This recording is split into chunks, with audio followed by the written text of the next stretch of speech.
কখনো কখনো চটপটা খেতে ভীষণ মন করে, কিন্তু না থাকে সময় আর না ভালো লাগে সবসময়তে এটা ওটা সেটা বানাতে।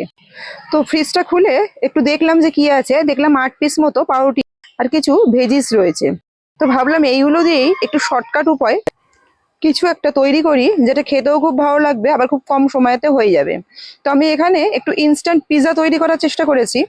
আর পিৎজাটা যার মধ্যে বানাবো সেই চাটুটা একেবারে নিয়ে নিয়েছি, আর নিয়েছি 1 টুকরো বাটার। এই বাটারটা পুরো চাটুটার মধ্যে একটু মাখিয়ে নিচ্ছি। এটা ব্রাশ দিয়েও করা যেতে পারতো, যেহেতু বাটারটা একদম শক্ত, সবে ফ্রিজ থেকে বার করেছি, এটা এইভাবে করতেই সুবিধা হলো সব থেকে।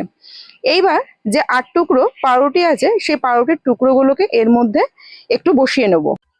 একদম প্রথমে 4 টুকরো মতো বসিয়ে নিয়েছি, আর পাউরুটির সাইজটা যাতে একটু সমানে থাকে তাহলে একটু ভালো হয়। এইবার ঘরে যে নর্মাল ক্যাচাপ গুলো আমাদের থাকে সেই ক্যাচাপ গুলোই একটু নিয়ে নিয়েছি, 4টে টুকরোর ওপর একটু একটু করে দিয়ে দেবো। আর পুরো পাউরুটিটাতে যাতে ভালো করে লাগে সেই দিকে একটুখানি দেখে নেব। সব কটা পাউরুটিতে একটু ভালো করে ক্যাচাপ মাখিয়ে নিচ্ছি। সবগুলো পাউরুটিতেই মোটামুটি ক্যাচাপ মাখানো হয়ে গেছে। এইবার ঘরে একটুখানি চিজ ছিল, ওটা একটা গ্রেটারের সাহায্যে সবকটা পাউরুটির ওপর একটু ভালো করে ছড়িয়ে দিয়ে দেবো। একটু গ্রেট করে দিয়ে দিচ্ছি চিজগুলো। চিজটাও গ্রেট করা হয়ে গেছে। এবার বাদ বাকি যে আরো 4টে পাউরুটির টুকরো আছে সেগুলোকে একটা একটা করে এর ওপরে ওপরে বসিয়ে দেবো, ঠিক যেরকম আমি ভিডিওতে দেখাচ্ছি সেরকম ভাবে বসিয়ে নিচ্ছি। বসানো হয়ে গেছে। এইবার আবার একটুখানি টমেটো ক্যাচাপ নিয়ে সেই যে প্লেন পাউরুটিগুলো রয়েছে সেই প্লেন পাউরুটিগুলোর উপরে একটু দিয়ে দিলাম। এতে কি হবে, যে পিৎজার যে বেসটা হয় সেই বেসটা একটুখানি মোটা হবে, আর কিছুই না। একটা করে পাউরুটিও দেওয়া যেতে পারে যদি মোটা পাউরুটি থাকে। এক্ষেত্রে আমার পাউরুটিগুলো পাতলা পাতলা ছিল, এরকম করে দিতে দেখলাম বেশ খেতে ভালো হয়েছে। আবার একটু চিজ এর উপরে গ্রেট করে দিয়ে দিচ্ছি। আর সেই সাথে যে ভেজিস গুলো কেটে রেখেছিলাম, এখানে আমি অনিয়ন, ক্যাপসিকাম আর একটু টমেটো নিয়েছি, টমেটোর বীজটাকে অবশ্যই ফেলে নিয়েছি। আর সব কটা কিন্তু, যে কটা ভেজিস নিয়েছি প্রত্যেক কটা ভেজিসই কিন্তু এখানে কাঁচা অবস্থায় রয়েছে।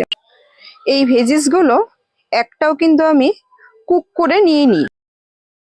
পিৎজার যে টপিংস গুলো একটু ক্রাঞ্চি ভাব থাকে বেক করার পরেও, বাইরেও খেলে আমরা কিন্তু এই ব্যাপারটা লক্ষ্য করতে পারি।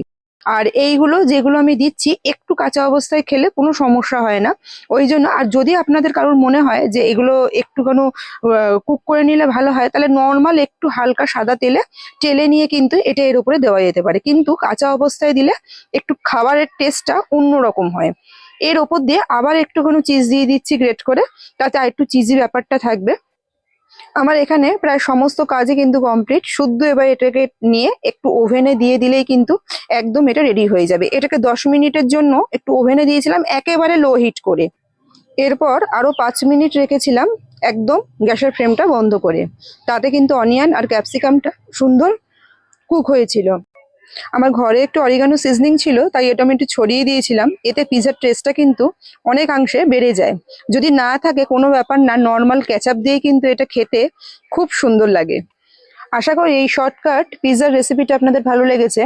ভিডিওটা ভালো লাগলে একটা লাইক অবশ্যই করবেন, সেই সাথে চ্যানেলটা সাবস্ক্রাইব করবেন।